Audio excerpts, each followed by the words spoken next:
AI is taking over. Did that look cool? Like with the harsh lighting and the shadows, and I thought it looked kind of cool. AI is taking over, which we already knew was going to happen, but it's happening a lot faster than I thought it would. I feel like a lot of people are very quick to brush it off and be like, AI is not a threat, it's not that deep, guys, everything is fine. Like, because of the fact that AI can't correctly identify how many R's there are in strawberry, and I've tested this myself, ChatGPT had a really hard time, or because of that horrific Coca-Cola AI commercial from your nightmares. People are kind of just like, it's fine, guys, this stuff's not gonna take over, it's not gonna advance, it's still primitive compared to the human mind. I'm beginning to feel a little bit differently about that though. My cognitive psychology professor actually said that the capabilities of AI are starting to become so good that in the very near future, we may not be able to tell the difference between human and AI. And he's a professional, so you know we're cooked. Students in school are using like multiple programs just to use AI. So they'll like use AI and then use an AI checker to go around the AI checker that the teachers have, because apparently no one knows how to write an essay anymore, I guess. I was scrolling on Pinterest trying to find some inspiration for my next hairstyle, and I seen a picture of this girl with locks, and I was like, at first glance, I was like, okay, that's a pretty hairstyle. It was AI. And I've never seen AI look like in that manner. Like, the more you stare at it, the more you can tell. But at first glance, I mean, that looks like a real girl. This poor girl in the comments was like, where can I buy this wig? I'm like, oh boy. There are sites where AI can write apologies for you, which is clearly what all the YouTubers be doing. AI can create art, which of course has its ups and downs, but ultimately, if it's creating something from scratch using AI, it's pretty much just stealing from other artists. You can now have an AI girlfriend and just AI relationships, because none of us know how to talk to each other anymore. It's just starting to be a little bit too much, and I don't know what's going on anymore. It's like sometimes I just need to take a break, turn off my brain, and rest for a while. Did someone say rest? Yeah. Well then here, try this sleeping mask. That'll help you rest easier. It's the Manta Sleep Mask from Manta Sleep, which just so happens to be the sponsor of today's video. That's right, I have a sponsor.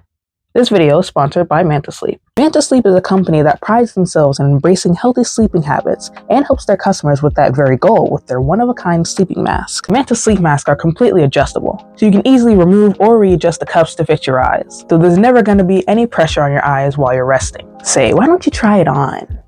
Get a feel for it. Oh wow, these are great. I can't see anything. Oh yeah, Manta Sleep masks are made to give you 100% blackout.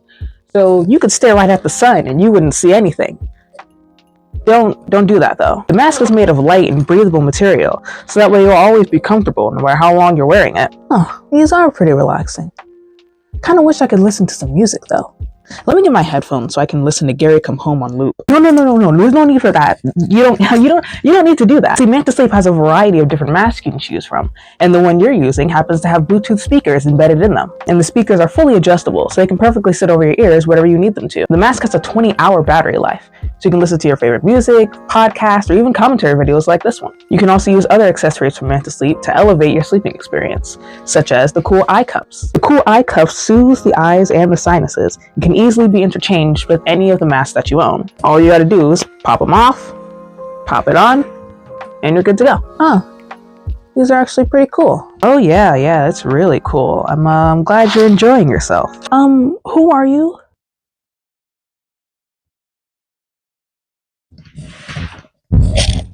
Wait a minute. Get wait. Just shut up.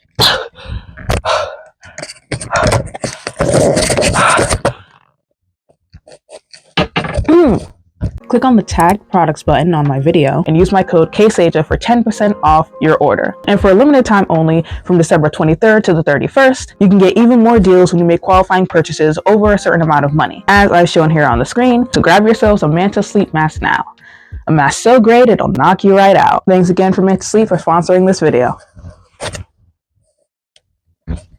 Oh, that was nice. Jerry? So all jokes aside, there are definitely some meme-worthy AI things to talk about that are just really fun and goofy. However, there are also some very real threats that we are seeing as AI advances. Like this one girl who is having her content be stolen and having it modified using AI. So this girl, Blogalades, I think that's how you say her name, I believe, or like her channel name. She's a fitness entrepreneur. She makes fitness content. She's a fitness coach, and she also sells her own clothing line. So I remember this video popping up on my For You page on YouTube about AI being used to take her video of her promoting her clothing line, and they altered her face. Everything is the same except for her face. They altered her face using AI and then used that video to promote a counterfeit of her clothing line. And it looked scarily realistic. Everything was the same. It was her in her house. It was her body. It was her clothes, but it wasn't her face. It was creepy. It was weird. It's illegal, probably, definitely. Like, there's so many layers to unpack here. And like I said, you know, AI has its misses sometimes, but if you're not looking too hard or at first glance, things do look real. And what's really messed up is how they're using her content to dupe her own clothing line. That is just like the highest level of disrespect you could ever do. I personally would not let that slide. But just in the business world, for how simple this is, imagine how many people this is happening to. She is a pretty big influencer, but imagine small businesses that are being duped and taken advantage of. Imagine all the people whose content is being ripped off by using AI. It's definitely a huge ethical problem in the world of business. It can open the doors to like many lawsuits and just a whole bunch of other stuff that can make everything really messy. Or there was a situation recently of a 14-year-old boy who took his own life after chatting with an AI roleplay bot. Now, I can already hear the crying and the whining of, oh, it's not AI's fault. You can't blame AI because it's the parents' fault and blah, blah, blah. Yes, I get that the kid was already in a very bad mental state before he used the chatbot. Yes, it was very irresponsible to have the parents leave a gun accessible. I'm not going to get too much into the details. If you heard the story, know the story, you know what I'm talking about, but I'm not going to cover too many details. One, because that's not the main point that I want to get at with this story, but two, also I think it's a little bit degrading to speak about it while the child is not here, especially because of the contents of the messages and stuff like that. I'm just not going to do that. And I'm not going to sit here and try to argue for or against the parents. I can't say if they're 100% bad parents or not. There's a lot to the story we probably don't know. I think there was a lot they probably could have done, but I'm just going to say, as somebody who grew up in a household with somebody who was suicidal and did attempt, it's not always that easy like people from the outside think it is, and I'm just going to leave it at that. But besides the situation with the child, this opens up a bigger can of worms on the emotional dependency on AI and how that possibly could be very dangerous. Now, it can be very helpful to talk to an AI if you're feeling lonely and you don't happen to have any friends or anybody who's close to you, or if you don't have a therapist or counseling and you just want to vent, you just want someone to talk to without being judged. AI is actually great for that. I think it's a really great way to vent and get things off your chest to people who can't afford counseling. But there are downsides. If you become dependent on AI, which essentially is just a bunch of algorithms and data being spewed at you, you can lose the want for real connection with real people. You can become too attached to a character that doesn't exist, rather than trying to look for a community that can help you long term. Everybody has those days where they just want to escape the world, right? You want to just live in your own fantasies, live in your own head. That's understandable. We all do it.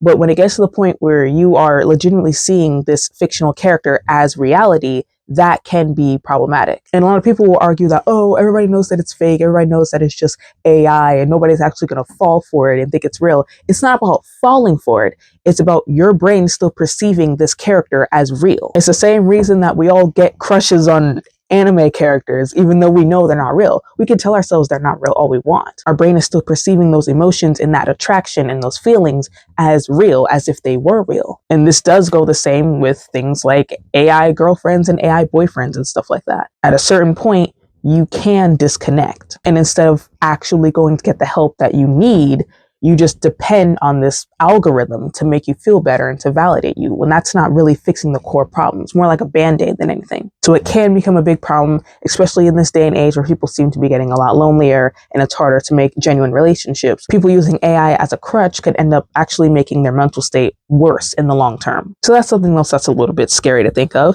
Another really disturbing incident that just came out, AI apps letting people take fully clothed images of other people and stripping them naked. I am not going to say the site, nor am I going to say the news outlet that talked about this, because I don't want people going to it and finding out about it. And of course, I know they can find it regardless, but I feel like it's not going to come from me. You're not going to get it from me. I'm not going to make it easier for you to go find the site. But there are websites that you can use to pay a fee to take a picture of somebody with clothes on, put it to the AI generator, and it will show them nude. And this is what recently happened to a young girl in high school. Some boys found the app, took a picture of her, put it in the generator, and then spread it around the school.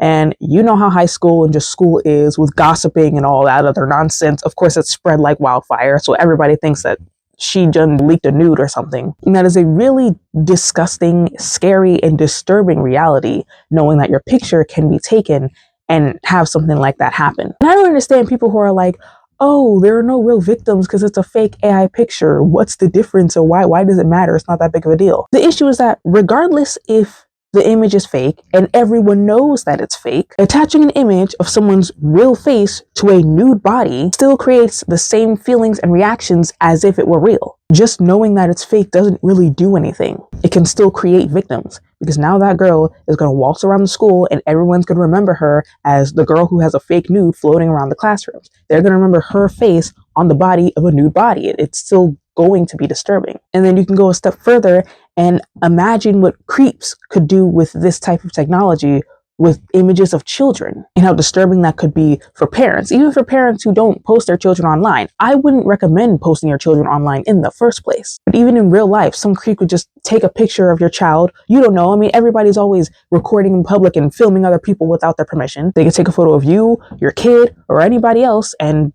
do what they want with it. So with everything that I'm saying, you probably think that I'm an AI hater. That's not necessarily the case. I don't like it that much, but I don't hate it. I use it very occasionally for general ideas or just for basic work. For things like writing in school, I don't like using it. So many times where students came up to me and was just like, hey, just use ChatGPT, just use AI.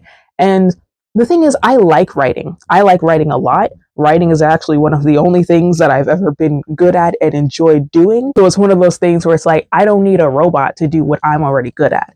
Basically, my pride won't allow me to use it, if that makes sense. Like, I don't need you to do my job. I know how to write. I'm a writer. I'm good. So I'm not the biggest fan of AI, but I don't necessarily think it's a bad thing. It can be used to help productivity when used correctly. It can help with repetitive, mundane tasks. There's probably other benefits that exist. I just can't think of any right now. But with all this talk of AI and all the situations that I just brought up before, this is always going to be an ongoing conversation of, with power comes responsibility, right? We make all these really advanced technological things, and it's a double-edged sword. The way I see AI is very similar in the way that I see TikTok. When TikTok was threatened to get banned, I don't know if they're still going through with that or what's going on. I haven't been keeping up with it. A lot of people were cheering it on. A lot of people were like, yes, let's get rid of TikTok. Let's just remove it from the App Store. I couldn't care less for TikTok. I personally also hate the app. I'm a huge hater of the app. I'm gonna just say it right now. I just use Pinterest and YouTube. That's pretty much it. If I do use TikTok, it's normally to get like clips of other videos for my videos. But I personally really could not care less for the app.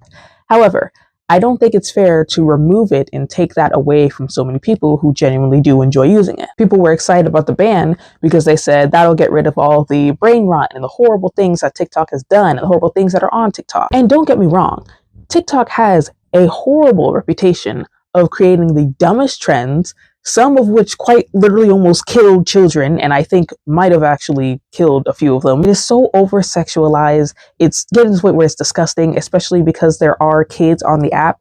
Yes, 13-year-olds and teenagers are kids. There's a lot of predatory behavior on the app. Again, it's just, there's a lot about it that I could rant about that I hate about it. But every app does have its brain rot and its flaws. I don't really know if getting rid of TikTok will change that. They'll just find another platform to thrive on. I mean, take Omegle, for example. Everybody went crazy about Omegle dying because of that situation that happened with that predator and that child.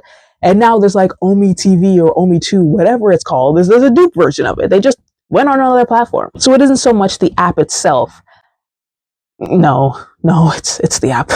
It's kind of the app. The way the algorithm works and everything, the app is also part of the problem, but it's also people using the app. AI works in that I don't think that destroying it entirely or saying that we shouldn't use it is fair. But I think it's one of those things where if it exists, people are going to abuse it. They're going to capitalize off of it and they're going to use it in their best interests. Which, I mean, to a certain degree, it's like, okay, that's fine, go ahead and capitalize.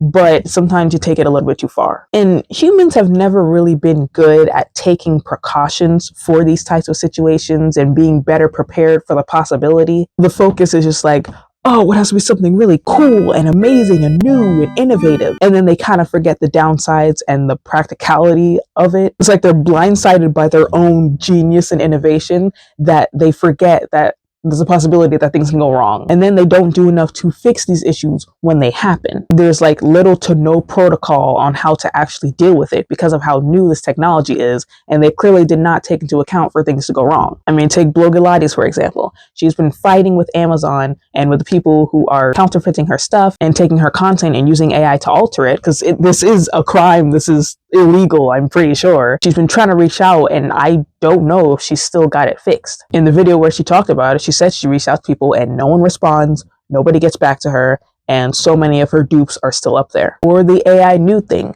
The teenage boys who made that picture of that girl, they only got 1 day suspension.